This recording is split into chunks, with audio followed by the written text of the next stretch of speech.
Настъпването на есента не влияе на доброто настроение на бургазлии. Това е много хубав сезон. Ето за децата е подходящо да ходят на разходка. Мен лято продължава до ноември. Ходя на плаж до ноември, до последния слънчев лъч.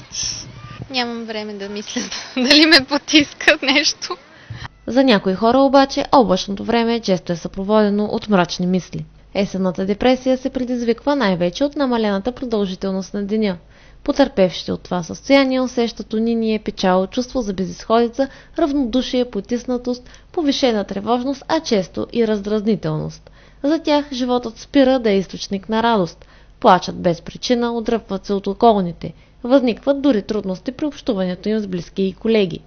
Сексуалните им интереси се претъпяват. За да излезе от лошото настроение, всеки си има различни способи. Казвам си, че и да се ядосвам няма смисъл и че нещата ще се оправят така или иначе. И тая мисъл ме успокоява и вече изхвърлям лошите мисли от главата си. Слушам музика.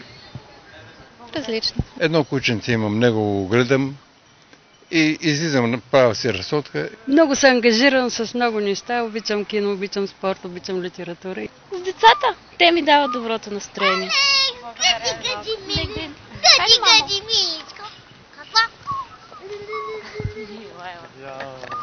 Още някои мерки в борбата с потиснатото настроение са правилното хранене и разходките.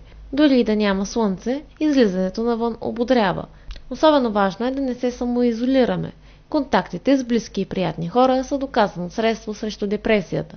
Спортуването или изучаването на инструмент повдигат тонуса и ни отдалечават от сивото ежедневие.